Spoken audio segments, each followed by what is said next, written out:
Sir sir sir உட்காருங்க sir, உட்காருங்க sir. என்ன இது எல்லாம் உட்காருங்க உட்காருங்க உட்காருங்க. என்னடா நடக்குதுங்க? உட்காருங்க எல்லாரும் உட்காருங்க, உட்காருங்க எல்லாரும் உட்காருங்க, உட்காருங்க. சரி சரி சரி, இல்ல இல்ல தப்பு தப்பு, உட்காருங்க உட்காருங்க உட்காருங்க. இந்த அஞ்சாவது வாரம் அழிஞ்சு போம்டா. பேசிக்கிட்டு வாயில அறிவீங்களா? அளவாடா இருக்கே டேய். சார் இது தவறு தவறு தவறு. வைங்க வைங்க வைங்க. ஐயா இல்ல 3 நிமிஷம் உட்காருங்க. எல்லாமே லைவ்ல ரெக்கார்ட் இருக்கு. உட்காருங்க உட்காருங்க உட்காருங்க உட்காருங்க உட்காருங்க உட்காருங்க உட்காருங்க. Live telecast. தமிழ்நாட்டுல இருக்கிற ஜனங்க பூரா பாத்து இருப்பாங்களே. கீழபடியா செருப்ப நானும் தெரிவேனா? நீ தெரிவியா? கையில இருக்கிற செருப்பு, செருப்புல இருக்கிற சாணி எல்லாம் தெரியும். சரியா முடிச்சவன கீழபடியா நாத்தம் தாங்க முடியல. நான் பேசி முடிப்பதற்குள்ளாக திமுகவை சேர்ந்தவங்க எல்லாம் எழுந்திருச்சு அவங்க உரிமையில பேசுறது, ஆபாசமா பேசுறது, மிரட்டல் விடுக்கும் தொழில, அச்சுறுத்தும் தொழில, இந்த பக்கம் பக்கத்துல வந்து உன்னை விட மாட்டேன் அப்படி இப்படின்னு பேசினாங்க. நானும் வாடா இங்க வாடா அப்படின்னு நானும் பேசினேன். அதுக்குள்ள பேச விடாம தொடர்ச்சியா வந்து அந்த நாற்காலியை தூக்கி வச்சு கத்தி கூப்பாடு போட்டு பாவியலா இப்படி தாண்டா அசிங்கப்படுறதுனா வாழ்க்கையில. நல்ல வேலைப்பா யாரும் பார்க்கல. ஆட்டத்தை கலைச்சு விடுங்கிற மாதிரி பேச விட்டா திமுக அம்பலப்பட்டுங்கிறதுனால அதோட ஒட்டுமொத்தமா விவாதத்தை முடிச்சுங்கிறதுனால உள்ள இறங்கி நாற்காலி தூக்கி வச்சு நெறியாளர் மீது இந்த ஒளிவாங்கியை தூக்கி அடிச்சதுல அவர் மண்டை உடஞ்சிருச்சு.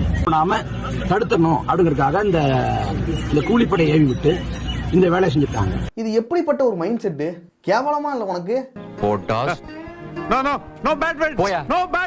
இந்த தேர்தல் களமே பாத்தீங்க அப்படின்னா முதல்வர் சொல்வது போல தமிழ்நாடு வர்சஸ் டெல்லி. இங்க டெல்லி எங்க வந்துச்சு? வர எக்ஸ்பிளைன் பண்றேன். எந்த லிஸ்டடா சேர்க்கிறது? எதுலடா சொல்றது?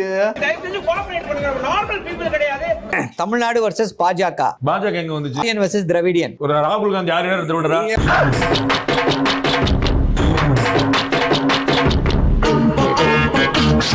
இப்போ இந்த மேடையே பாத்தீங்கன்னா MK Stalin versus others. MK Stalin versus others. பாத்தீங்கன்னா மேடையை பாத்தீங்கனாலே தெரியும். இந்த மேடையை பாத்தீங்கனாலே தெரியும். சாரி எனக்கு தெரியாது. சரி பரவாயில்ல. இவர்களுக்கெல்லாம் எதையாவது சொல்லி எப்படியாவது திமுக நீங்க சொன்னது சொல்லுங்க. ஆரியன் வெர்சஸ் திராவிடன் சொன்னீங்க. ராகுல் காந்தி ஆரியரா திராவிடரா? இன்னைக்கு பூரா விட மாட்டான் போல் இருக்கே. இல்ல, ராகுல் காந்தி எதற்காக நிற்கிறார்? ராகுல் காந்தி வந்து ஆரியரா திராவிடரா? இப்படி குண்டக்க மண்டக்க பேசினா ஒரு மனுஷன் என்னதாப்பா பண்ண முடியும்பா? குண்டக்கனா என்ன? அவரு ஆரியரா இருக்கட்டும் திராவிடரா இருக்கட்டும். ஆரியரா திராவிடரா?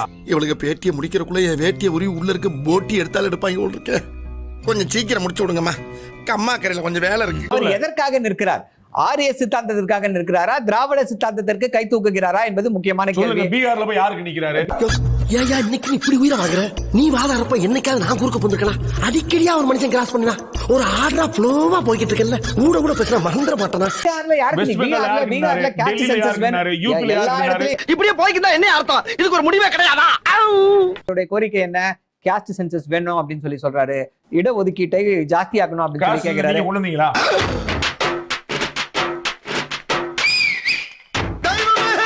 சென்சஸ் ஒன்றிய அரசு தான் கொண்டு வர முடியும். பீகார்ல கொண்டு வந்து கேஸ்ட் சர்வே.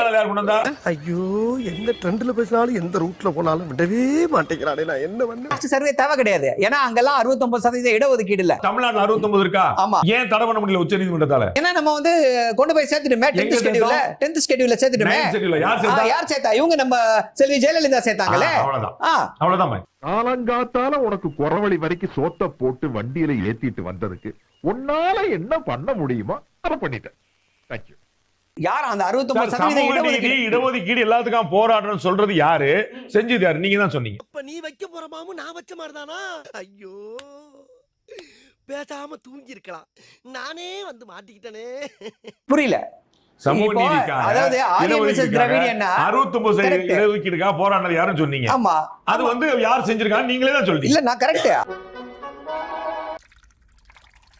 ஐயே பாஸ் உச்சா போயிட்டாரு. எந்த மாற்று கருத்துமே வேண்டாம். 100 தடவை கேட்டேன். இன்னும் ஒரு தடவை கேட்றேன். அது சரி.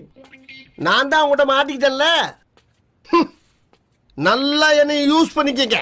பெரம்பலூர் பாராளுமன்ற தொகுதி பட்டியலினத்துக்கு இருந்துச்சு. அப்ப ஆர் ஆசாங்க போட்டிட்டார். அது பொது தொகுதியா மாற்றப்பட்டுச்சு. உடனே அவரை ஷிஃப்ட் பண்ணி நீங்க ஊட்டிக்கு அனுப்பிட்டீங்க. ஏன் பெரம்பலூர் காரத்துக்கு ஊட்டிக்கு அனுப்புனீங்க? சொல்லுவாங்க சொல்ல சொல்லி இருக்கோம் என் தம்பி எல்லா கேமராவும் ஓடிக்கிட்டு இருக்கு. ஆமா எல்லாம் தான் ஓடுது. சரி சரி அடுத்த கேள்வி கேளுங்க. அடுத்த கேள்வி. அதுக்குதான் அண்ணன் ஆர் ராசா அவர்களே தெளிவா கருத்து சொல்லியிருக்காங்க. கேளுங்க அண்ணன் ஆர் ராசா என்ன கருத்து சொல்லியிருக்காருன்றதை கேளுங்க. வாய்ப்பு எங்கெல்லாம் இருக்கு கொடுப்போம். இப்ப என்ன கூட பொதுத்துறை நிக்க சொன்னார் கலைஞர். நான் வேற சில காரணங்களா நீலகிரிக்கு போனேன். என்னென்ன சொல்றோம் பாருங்க. நீலகிரி தொகுதி ஒரு கஷ்டமான தொகுதி, டஃப்பான தொகுதி. அங்க வந்து நீ போட்டிட்டு ஜெயிக்கிறதுக்கு உன்னால முடியும்னு சொல்லி அங்க அனுப்பி வைக்கிறார். உழுகாதப்பா புரட்டிடுவாருங்க. ஏன்னா நீ ஓடிடுவ, நான் தாத்தா மாட்டுவேன். சொல்லல, நான் நிகழ்ச்சியில் இருந்தேன். ஏன்னா எங்க சொன்னல எங்க தாத்தா நீலகிரிக்கு ஓடினாருன்னு, அங்க தேயிலை தோட்ட தொழிலாளர் இருக்காங்கல்ல, அவங்களுக்கு ஏதாவது உதவி பண்ணலாமா, நம்ம முன்னோர்லாம் அங்கதானே கஷ்டப்பட்டாங்க தான் போனேன். உண்மையா சார் இது? எவ்வளவு கேவலப்படுத்துறாங்க பாரு, எவ்வளவு அசிங்கப்படுத்துறாங்க. ஆமா உண்மையா சார் இது? ஆமா இப்படிலாம் கேட்டா அது பொய்யாயிடாது.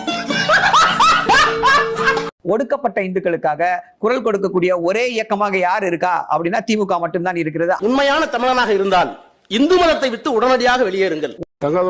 ஒரு அளவுக்கு மேல பண்ண ஒடுக்கப்பட்ட இந்துக்களுக்காக குரல் கொடுக்கக்கூடிய ஒரே இயக்கமாக யார் இருக்கா அப்படின்னா திமுக மட்டும்தான் இருக்கிறது. இந்துவாக இருக்கிற வரை சூத்திரன், சூத்திரனாக இருக்கிற வரை நீ விபச்சாரியின் மகன். எத்தனை பேர் விபச்சாரி மகனாக இருக்க விரும்புகிறீர்கள்? எரிச்சல் வருது உன்னை, நான் கெட்ட வாரத்துல திக்கி போயிருவேன். அப்புறம் பெத்தம் கொதிக்குது உன்னை பார்க்க போயிரு. இடபிள்யூஎஸ் கோட்டா ஏன் தமிழ்நாட்டிற்கு வரக்கூடாது அப்படின்னா, ஏன் வரக்கூடாது அப்படின்னா அது வெறும் உயர் ஜாதி இந்துக்களுக்கான இடஒதுக்கீடு. காங்கிரஸ் ஆளக்கூடிய மாநிலங்கள்ல இடபிள்யூஎஸ் உண்டா இல்லையா? காங்கிரஸ் ஆளக்கூடிய மாநிலங்கள்ல இடபிள்யூஎஸ் உண்டா இல்லையா? காங்கிரஸ் பத்தி எங்களுக்கு கவலை இல்ல.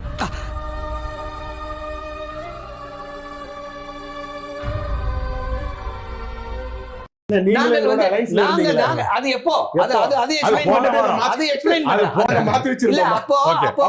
உங்களை கடிவாளம் போட்டு வைத்திருந்தோம். கடிவாளம் உண்மைமா சத்தியமா போனது குறித்தும் ஒருவேளை ஏதாவது ஒரு சதி திட்டத்தோட கூட அவர் இருக்கலாம். சதி திட்டம்னா என்ன? அணுகுண்டு வச்சிருக்காரா, வெடிகுண்டு வச்சிருக்காரா, டெல்லியில பாம்பு பிளாஸ்ட் மாதிரி ஏதாவது பண்றாரா? இல்ல என்ன சிரிக்கிற? நான் எவ்வளவு சீரியஸா சொல்லிட்டு இருக்கேன். சிரிக்கிற நீ? ஒரு சார்லஸ் அவர்கள் வந்து இத்தனை நாளா பாலிடிக்ஸ்ல இல்லாம திடீர்னு பாலிடிக்ஸ் பேசுறாரு. அது யாருடைய சரி?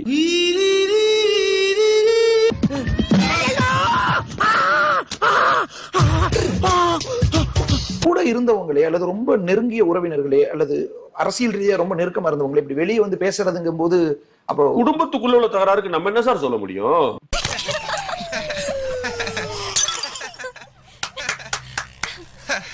சார்லஸ் யார் சார்? தமிழ்நாட்டு அரசியல வந்து புரட்டி போட்டவரா? எனக்கு புரியல சார். அவருடைய ரோல் சொல்லுங்க, நான் தெரிஞ்சுக்கிறேன்.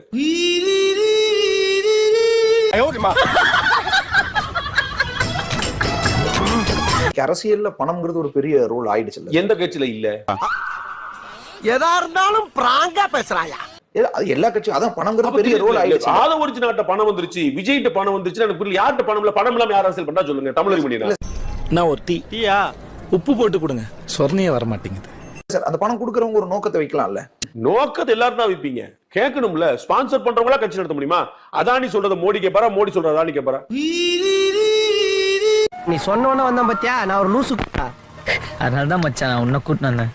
பணம் ஒரு பெரிய ரோல் பண்ணுதுன்னு ஈவன் இதற்கு முன்பாக அறிக்கை லாட்ரி மார்டின் திமுகவுக்கு நிதி கொடுத்திருக்காங்களே நிறைய. அப்ப யார் சொல்லி யார் கேட்கிறா? லாட்ரி மார்டின் சொல்லி திமுக கேக்குது. தேர்தல் பத்திரத்துல சார்லஸ் அவர்களோட திமுக ஆதரவா செயல்படுறாரு. அதனால விஜயோட எதிர்க்கிறாரு. சரியா இருக்கா?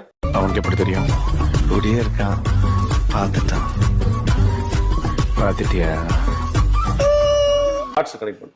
திமுகவுக்கு மார்டின் கொடுத்திருக்காங்களா இல்லையா? தமிழ்நாட்டுல லாட்டரி சீட் இருக்குதா? தமிழ்நாட்டுல அவங்களுக்கு பிசினஸ் ஓடுதா? அப்புறம் ஏன் கொடுக்குறாரு? ஆமா.